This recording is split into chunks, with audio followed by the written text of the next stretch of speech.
Merci d'être encore là pour ce point de presse à la veille du match contre la Zambie. Comme le disait Kara, ce sera difficile de donner toutes les séances.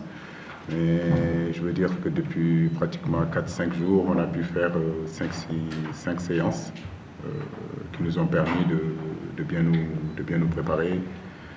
On a travaillé toutes les animations de notre système. Donc, hier, j'ai décidé de laisser le groupe un petit peu en repos parce que l'état d'esprit, les attitudes, les comportements ont été très bons durant pratiquement 5 jours. Donc, il était important à partir de mercredi de lever un petit peu le pied et aller vers la récupération et surtout la préparation du match de demain.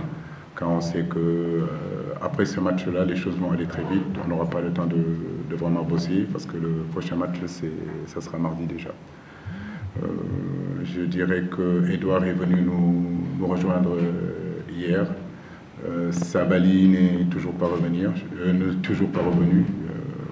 À l'heure actuelle, je pense qu'il sera difficile d'avoir la certitude qu'il sera avec nous pour ces 2 matchs-là. Parce qu'il a, comme je le disais la dernière fois, des problèmes personnels à régler. Pour l'instant, il n'y a pas vraiment de changement à ce poste-là. On va essayer en interne d'essayer de pallier à son absence.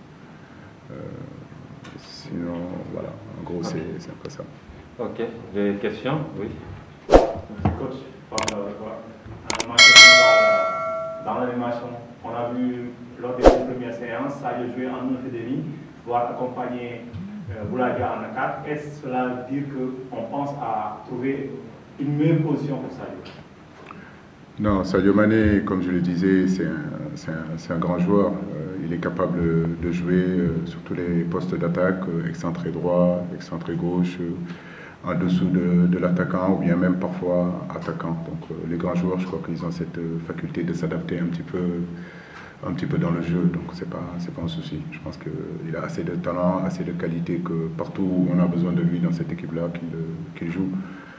Quand vous avez un joueur comme Sadio, j'ai envie de dire que c'est plutôt un joueur libre. C'est à lui de se positionner un petit peu sur le terrain par rapport au déplacement des autres et pour qu'il puisse avoir justement le meilleur rendement que l'équipe attend de lui. Oui. Bonjour coach, Moustapha Gaye, journaliste à Dakaractu.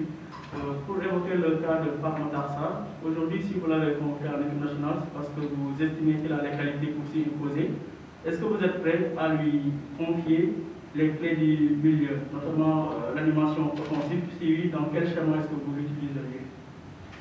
C'est un bon pédigré, ça personne n'en disconvient. C'est un garçon qui est pétri de talent, qui a vraiment un grand avenir.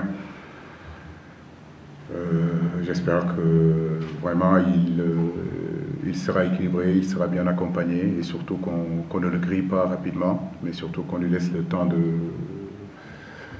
venir petit à petit dans cette équipe-là. C'est un jeune joueur, il n'a que 18 ans, mais si vous me demandez aujourd'hui où est-ce qu'il est capable de jouer, je dirais que c'est comme Sadio Mané. C'est un garçon aujourd'hui qui a moins de vécu que Sadio, qui a prouvé moins que Sadio, mais je pense qu'il a vraiment un avenir très intéressant. Il est capable de jouer en 4-3-3, point de basse, il est capable de jouer parmi les 2 relayeurs au-dessus. Si on joue en 4-2-3-1, il est capable de jouer aussi derrière l'attaquant, il est capable de jouer excentré, rentrant, pour libérer les couloirs, donc un garçon très intéressant. Mais comme je le dis, laissons-lui le temps de venir, de s'adapter, de comprendre un petit peu le monde des adultes et la rigueur aussi du football international. Il n'a que 2 sélections, mais nous comptons beaucoup sur lui. Merci. Oui. Journaliste Wafti. Merci coach. Demain c'est contre la Zambie. Si on sait que vous êtes venu en Afrique, voilà, l'équipe peut-être sera plus de motivation pour vous affronter. Et quelle idée avez-vous de l'adversaire par rapport à son style de jeu? Est-ce que vous avez eu à connaître un peu l'équipe adverse? Voilà. Que pouvez-vous nous dire par rapport à l'équipe adverse en grosso modo? D'après les informations qu'on a eues, c'est déjà, je veux dire, Poku n'est pas là, Patson n'est pas là. Ils sont amputés, en fait, j'ai envie de dire, de leurs meilleurs attaquants aujourd'hui, que ce soit Patson qui a marqué pratiquement 30 buts, Poku qui est le meilleur buteur. C'est une équipe offensivement très intéressante sur ces éliminatoires qui a marqué quand même 18 buts. C'est pas rien, ça veut dire qu'ils sont très prolifiques devant. Une équipe capable d'agresser aussi, de jouer haut sur le terrain, d'être très agressif sur les 30 mètres adverses. Mais une équipe capable aussi de jouer très compact. L'entraîneur, je le connais, c'est le deuxième match qu'on joue face à une équipe qui l'entraîne. Le premier match, je crois que c'était en 2017, où il entraînait l'Ouganda. Donc sa philosophie, on le connaît, c'est une équipe très rigoureuse, c'est une équipe très disciplinée.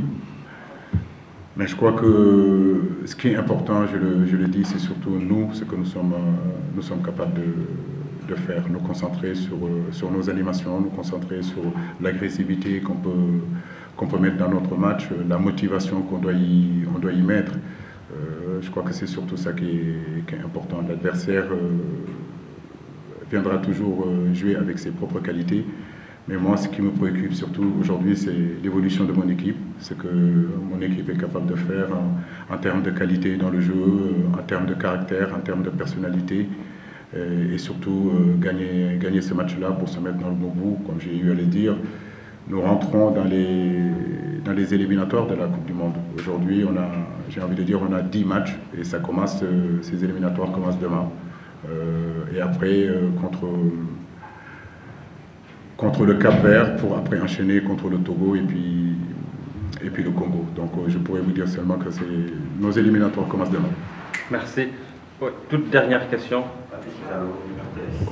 Puisque tu parlais en entraînement. Coach, je voudrais juste que vous nous faites le point un tout petit peu du côté de l'infirmerie. S'il n'y a pas de pouvoir, il y a tout le groupe dont je dispose. Pour l'instant, je crois qu'avec les médicaux, on n'a pas remarqué qu'il y avait des blessures. Je crois que tout le monde est là. À part Edouard, comme je l'ai dit, qui est arrivé hier, qui est arrivé un petit peu en retard, qu'on va